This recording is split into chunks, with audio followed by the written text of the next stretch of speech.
La humillación llegó en un martes ordinario, en la sala de conferencias del piso 16, con el café que nadie había terminado todavía sobre la mesa larga y las diapositivas de mi presentación todavía en la pantalla.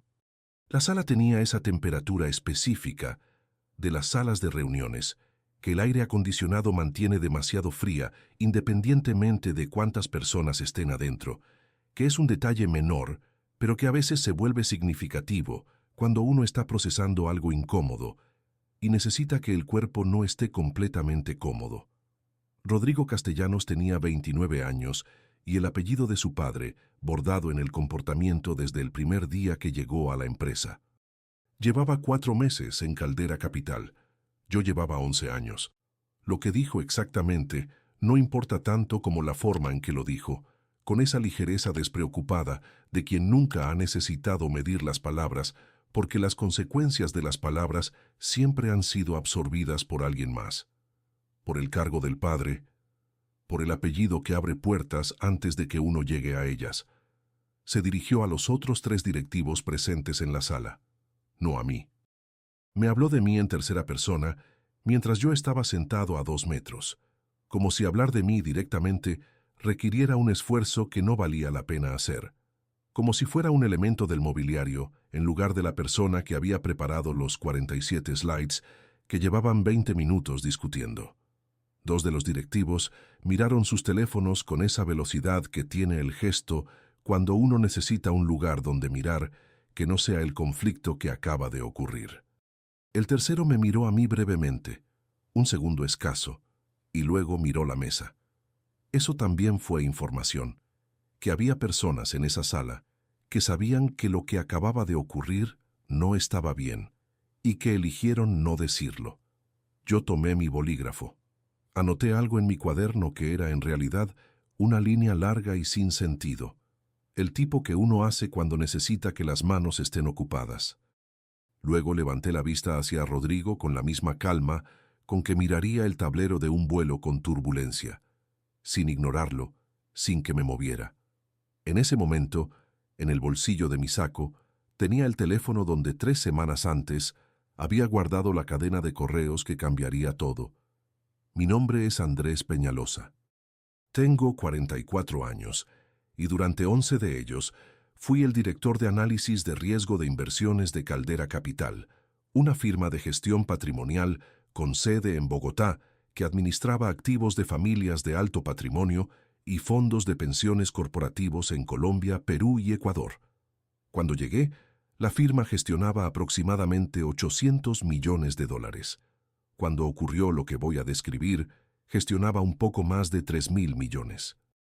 Mi función era la que nadie celebra en los años buenos y todo el mundo busca en los malos: identificar los riesgos que los portafolios de inversión no estaban viendo, construir los modelos que mostraban qué pasaría con los retornos y con el capital si ciertas condiciones que nadie consideraba probables pero que tampoco eran imposibles llegaban a materializarse, y decir en voz alta, con la documentación técnica que lo respaldara, cuando algo que parecía atractivo en el escenario optimista tenía una estructura de riesgo que no correspondía al perfil de los clientes que lo iban a cargar en su portafolio.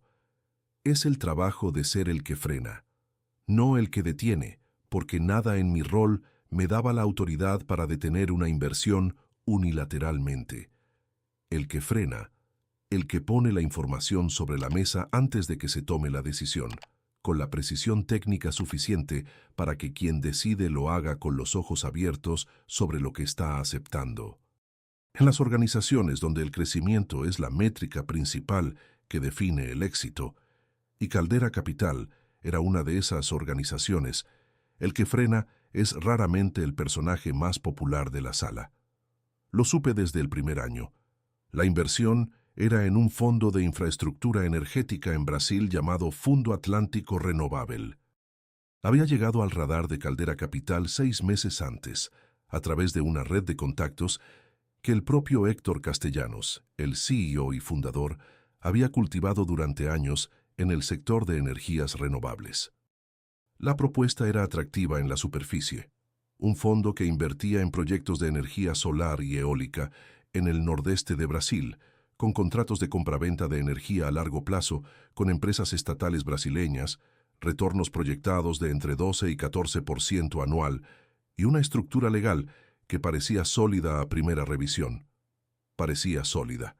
Y ese parecía fue, en retrospectiva, una señal que en el momento no leí con suficiente atención.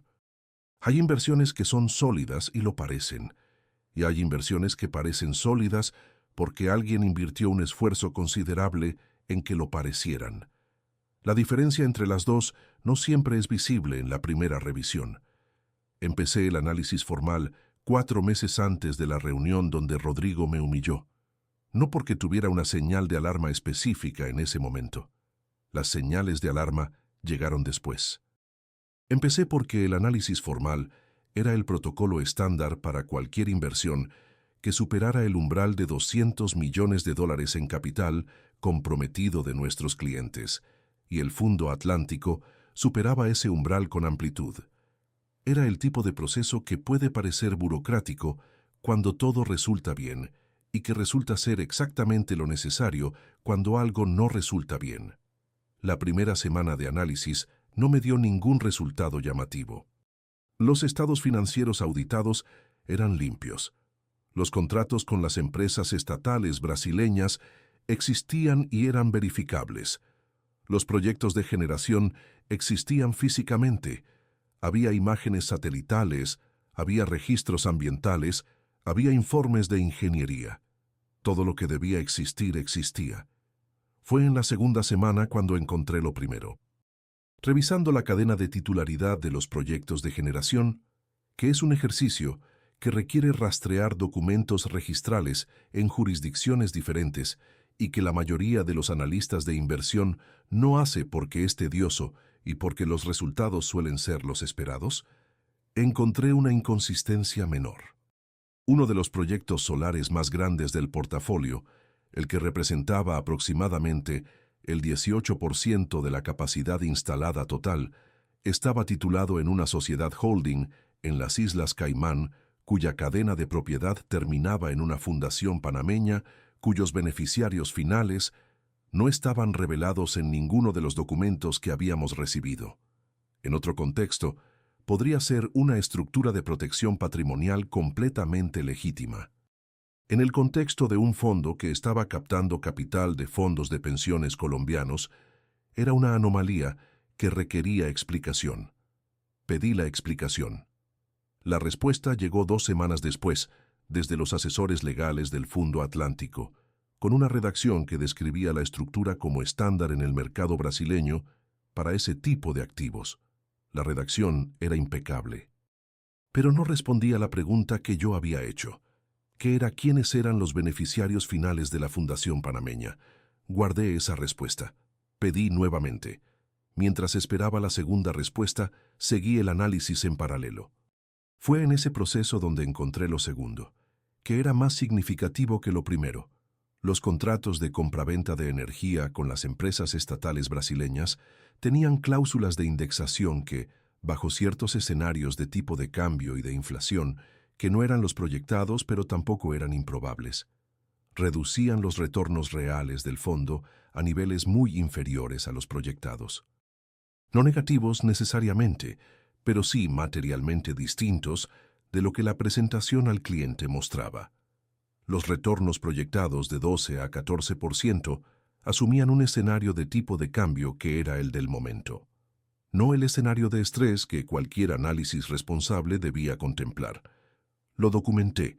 Preparé un modelo con 3 escenarios, el escenario base que el fondo presentaba, un escenario moderado con supuestos más conservadores y un escenario de estrés. En el escenario moderado, los retornos caían a 8 o 9%. En el escenario de estrés, a 4 o 5.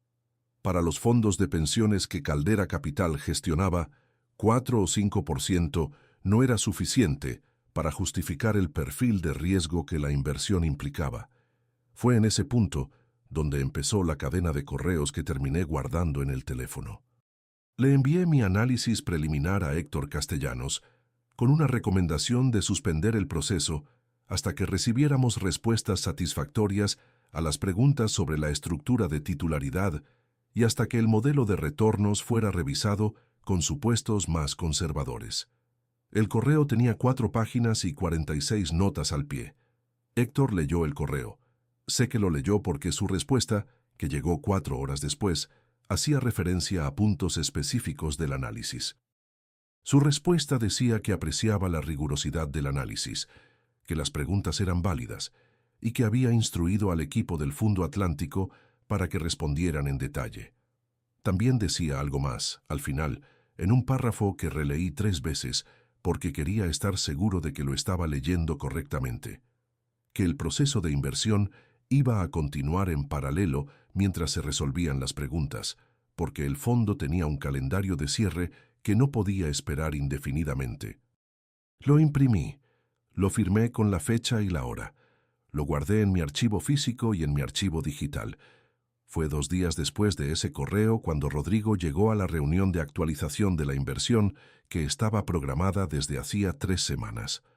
Llegó tarde, se sentó en la cabecera de la mesa sin que nadie se lo ofreciera, y en algún punto de la reunión, cuando yo estaba explicando las inconsistencias que había encontrado en la estructura de titularidad, dijo lo que dijo. Recuerdo que afuera llovía. Bogotá llueve con esa constancia de ciudad andina que hace que la lluvia sea el fondo sonoro de muchas conversaciones importantes, el tipo de lluvia que uno deja de notar a los 6 meses de vivir en la ciudad, pero que las personas de afuera encuentran melancólica. La lluvia golpeaba los ventanales del piso 16 con esa cadencia suave que en otro contexto, en una tarde de viernes sin reuniones, sería simplemente agradable. En ese contexto, era parte del inventario sensorial de un momento que yo sabía mientras ocurría, que iba a recordar con esa clase de claridad específica que tienen los momentos donde algo importante se establece aunque no se resuelva todavía. Cuando Rodrigo terminó de decir lo que dijo, y la reunión continuó como si nada hubiera ocurrido, porque eso es lo que hacen las reuniones cuando alguien tiene suficiente autoridad para que nada de lo que hace se detenga a ser procesado colectivamente, yo anoté algo en mi cuaderno. No lo que Rodrigo había dicho, la hora, las 16:42. Hay cierta disciplina en anotar la hora cuando uno sabe que va a necesitar reconstruir una secuencia después. Terminé la reunión. Recogí mis materiales con la misma calma de siempre, ni más rápido ni más lento. Saludé a los presentes con la misma cortesía de siempre, incluyendo a Rodrigo, que no me devolvió el saludo, porque para ese momento ya había sacado el teléfono y estaba leyendo algo con la atención de alguien que ya cerró la conversación anterior. Bajé por el elevador al piso 8 donde estaba mi oficina. El elevador tardó más de lo habitual porque alguien en el piso 12 lo había retenido. Me senté. Abrí la computadora. Continué el análisis, porque el análisis no había terminado, y la humillación de Rodrigo Castellanos no cambiaba lo que los números estaban diciendo, de la misma manera en que la opinión de alguien sobre la lluvia no cambia si está lloviendo. Lo que encontré en la tercera semana después de esa reunión fue lo que convirtió el caso de una inversión cuestionable en algo categorialmente distinto. La segunda respuesta sobre la estructura de titularidad llegó finalmente, con una demora de 11 días que en sí misma había sido un dato, a las 6:30 de la tarde de un miércoles. La abrí en mi escritorio con el resto de la oficina ya vacía, porque los analistas del equipo se habían ido, y yo había decidido quedarme hasta que llegara. Los nombres de los beneficiarios finales de la Fundación Panameña no me dijeron nada en el primer momento. 2 nombres, ninguno familiar. Abrí una búsqueda en registros públicos brasileños con ambos nombres. La primera búsqueda no produjo resultados relevantes. La segunda, cuando combiné el primer nombre con los términos Agencia Regulatoria Energía, me dio la información que convertía los 2 nombres en una estructura. Una de las personas era exfuncionaria de la Agencia Nacional de Energía Eléctrica de Brasil, la ANEEL, la entidad regulatoria que había aprobado los contratos bajo los cuales operaban los proyectos del portafolio. La otra era el representante legal registrado ante el Ministerio de Minas y Energía de las dos empresas estatales que habían firmado los contratos de compraventa de energía con el Fundo Atlántico. Dos personas que habían estado en ambos lados de los contratos que hacían posible la evaluación del fondo. Dos personas cuyos nombres no aparecían en ninguno de los cientos de páginas de documentación que el Fundo Atlántico había presentado durante el proceso de due diligence. Me quedé mirando la pantalla durante un momento sin hacer nada. El edificio estaba casi en silencio a esa hora. Afuera, la ciudad de Bogotá tenía ese ruido difuso de las noches de semana. Me quedé mirando la pantalla durante un momento. Afuera, ya no llovía. La ciudad de Bogotá a esa hora de la tarde tenía esa luz específica de las tardes de verano bogotanas, que es dorada y un poco oblicua, y que hace que los edificios del norte proyecten sombras largas sobre las avenidas. Llamé a mi abogado personal antes de llamar a nadie en la empresa. Su número lo tengo guardado desde hace años, de una situación diferente y menos grave que esta, donde aprendí que hay ciertos tipos de decisiones que necesitan el contexto legal antes de poder tomarse correctamente.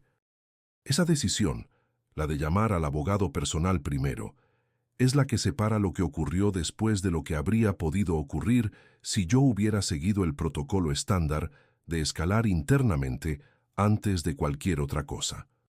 El protocolo estándar era reportar al Comité de Riesgo de Caldera Capital, que habría iniciado un proceso interno que habría sido más ordenado y más cómodo, y que también habría tenido el riesgo real de que la información fuera contenida, procesada o alterada antes de que pudiera ser verificada por entidades que no tuvieran conflicto de interés. Mi abogado me escuchó durante 20 minutos sin interrumpir. Luego me dijo lo que yo ya sabía, pero que necesitaba escuchar dicho por alguien con autoridad legal, que lo que había encontrado tenía características de un esquema de conflicto de interés que podía constituir fraude en el marco de la regulación financiera colombiana y posiblemente brasileña, que mi obligación profesional y legal era documentarlo y reportarlo a las autoridades competentes, y que esa documentación necesitaba existir en una forma que no pudiera ser modificada ni desaparecida por ninguna parte interesada antes de que llegara a los destinatarios correctos. Ese mismo día, preparé el informe completo. 92 páginas. Cada hallazgo con su fuente. Cada fuente verificable de manera independiente. Lo envié por correo certificado a 3 destinatarios simultáneos: la Superintendencia Financiera de Colombia, el Consejo de Administración de Caldera Capital en pleno, incluyendo los 3 miembros independientes, y el representante legal del fondo de pensiones más grande entre los clientes afectados. Le envié también una copia a Héctor Castellanos con una nota de 2 líneas que decía que el informe había sido enviado simultáneamente a los destinatarios mencionados y que estaba disponible para cualquier conversación que Héctor considerara necesaria. Eran las 7:40 de la tarde. Me fui a casa. En el camino a casa, parado en un trancón sobre la calle 100 que en las horas pico puede durar 20 minutos o puede durar 40 dependiendo de si hubo un accidente más arriba, pensé en Rodrigo Castellanos y en la reunión de 3 semanas antes. No con rabia, que es una emoción que consume energía que en ese momento yo necesitaba para otras cosas. Con algo parecido a la ecuanimidad específica de alguien que ha tomado las decisiones que tenía que tomar y que sabe que las consecuencias de tomarlas van a ser complicadas de maneras que todavía no puede predecir con precisión. Pensé en él durante quizás 4 minutos. Luego pensé en el informe y en si había algún punto que pudiera haberlo hecho más claro. No encontré ninguno. El trancón avanzó. Llegué a casa poco después de las 8. Clara estaba en la cocina preparando algo que olía bien desde el pasillo. Me preguntó cómo estaba con el tono de alguien que ya sabe que algo pasó, pero que no va a presionar hasta que el otro esté listo. Le dije la verdad, que había tenido un día importante y que necesitaba dormir antes de pensar en lo que venía, que mañana le contaba. Clara es de las personas que entienden, de manera genuina y no como ejercicio de paciencia, que a veces la mejor respuesta a una situación compleja es darle tiempo antes de intentar procesarla en voz alta. No preguntó más. Cenamos. Vimos algo en televisión que no recuerdo. Antes de las 11 ya estaba dormido, que es algo que me cuesta en las noches normales y que esa noche el cuerpo pareció resolver solo.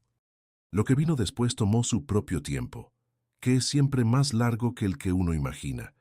La superintendencia abrió una investigación. Los miembros independientes del Consejo convocaron una reunión extraordinaria. El Fondo de Pensiones suspendió temporalmente su participación en el proceso de inversión. Héctor Castellanos me llamó al día siguiente a las 9:04 de la mañana. Yo estaba tomando el primer café del día en la cocina de mi apartamento, todavía en pijama, con el periódico abierto en la mesa, aunque no lo había estado leyendo realmente. Vi el nombre en la pantalla del teléfono. Atendí de inmediato. Su voz no tenía nada de lo que yo habría podido anticipar, ni el enojo de alguien que siente que lo atacaron, ni la frialdad defensiva de quien está consultando con sus abogados qué puede y qué no puede decir, ni la tersura controlada de los ejecutivos que han aprendido a manejar las crisis desde la distancia emocional. Tenía algo que reconocí después de un momento. Ese momento donde el cerebro busca la categoría correcta para lo que está recibiendo, como la textura específica de alguien que acaba de entender algo que no quería entender y que está procesando el peso de esa comprensión en tiempo real. No era una actuación, era real. «Necesito que vengas a mi oficina esta mañana», dijo. «Estaré ahí a las 10», respondí. Colgué. Terminé el café. Me bañé y me vestí con la misma ropa que habría usado cualquier otro martes. Llegué a la oficina de Héctor 5 minutos antes de las 10, que es mi costumbre cuando la reunión importa. No tarde, no tan temprano que obligue al otro a recibirme antes de estar listo. La conversación en su oficina duró casi 2 horas, que es mucho tiempo para una conversación de este tipo y que fue el tiempo que requirió. No voy a reproducirla en detalle, porque algunos de sus contenidos pertenecen a ese espacio privado y a las personas que estaban en él, y porque hay partes de ella que Héctor Castellanos dijo con una honestidad que no merece ser usada como material narrativo. Lo que sí puedo decir es que Héctor era en ese contexto algo diferente a lo que era en las reuniones de directivos o en las presentaciones a clientes.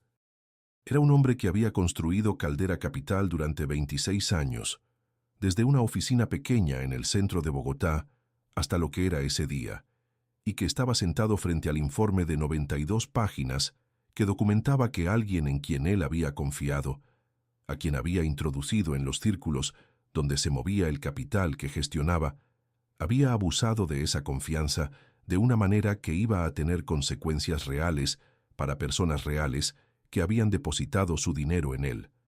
Al final de la conversación, cuando la mayoría de los puntos sustantivos ya habían sido discutidos y los dos estábamos con el café frío que nadie había vuelto a tocar desde la primera media hora, Héctor me preguntó por qué había escalado externamente antes de darle más tiempo para resolver las preguntas internamente. No lo preguntó con hostilidad, lo preguntó como alguien que quiere entender una decisión que no habría tomado él de la misma manera.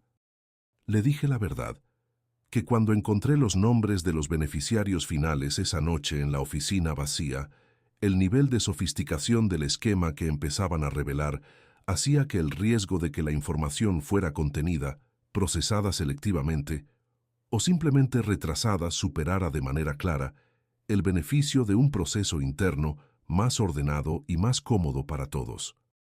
Y que mi obligación fiduciaria hacia los clientes cuyos activos yo analizaba, que era la razón por la que ese cargo existía, era anterior y superior a cualquier lealtad institucional. Eso no era una acusación hacia él, era simplemente la descripción de la jerarquía de responsabilidades que había guiado la decisión. Héctor me miró durante un momento que se sintió más largo de lo que probablemente fue. Luego dijo algo que no esperaba que dijera en esa conversación ni quizás en ninguna otra. «Tienes razón. Debí haber escuchado el primer correo. No respondí a eso. No añadí ningún acuerdo, ni ninguna corrección, ni ninguna elaboración. Era una frase que merecía ser dicha y recibida en silencio, sin que nadie la redujera convirtiéndola en el inicio de otra cosa. La investigación de la superintendencia tardó 19 meses, que es el tiempo que tarda cuando se hace correctamente y cuando el esquema es suficientemente complejo para requerir cooperación con autoridades de otras jurisdicciones. Yo no tuve participación activa en esa investigación más allá de una declaración inicial en los primeros meses y la disponibilidad para responder preguntas técnicas cuando me las hicieron. Lo que encontraron fue consistente con mi análisis en todos los puntos materiales y fue más allá en aspectos que yo no había tenido acceso a documentar directamente. El esquema resultó ser más elaborado de lo que mi análisis inicial había podido ver. Había una capa adicional de instrumentos derivados sobre los contratos de energía que amplificaban la exposición real de los inversores más allá de lo que los documentos del fondo mostraban en la presentación al cliente. Esa capa adicional no habría sido visible sin el acceso a los registros internos del fondo que solo una investigación formal con poder legal de requerimiento podía obtener. La pérdida total para los inversores de Caldera Capital que habían participado en el proceso fue estimada oficialmente en $1.900 millones. Esa cifra incluía el capital comprometido, los costos de la liquidación forzosa y los retornos que no se realizaron por el tiempo que el capital estuvo inmovilizado en el proceso. 1.900 millones. No lo digo con satisfacción. Lo digo con la precisión que la situación merece y con el peso que tiene decir en voz alta que ese dinero le pertenecía a fondos de pensiones, a familias que habían confiado su patrimonio a profesionales que tomaron una decisión que mi análisis documentaba como riesgosa antes de que se tomara. Rodrigo Castellanos salió de Caldera Capital 6 meses después del inicio de la investigación, en un proceso del que no soy parte y del que no tengo información directa. Lo que sé es que su salida fue anunciada con el lenguaje de las transiciones voluntarias, que raramente son voluntarias. Héctor Castellanos continuó al frente de la empresa. Tomó decisiones difíciles durante los 19 meses de la investigación que yo no habría tomado de la misma manera en algunos casos, pero que correspondían a su responsabilidad y no a la mía. Reconstruyó partes de la firma que la crisis había dañado. La empresa sobrevivió. Yo continué como director de análisis de riesgo durante los 2 años que siguieron a la investigación. Luego me fui, no por ningún conflicto ni por ninguna decisión dramática.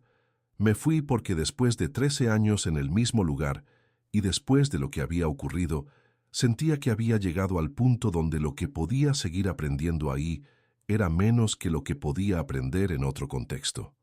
Lo que me llevé de esos 13 años no cabe en un currículum. No cabe en los títulos de los cargos, ni en el tamaño de los portafolios que aparecerán en cualquier presentación que haga en el futuro.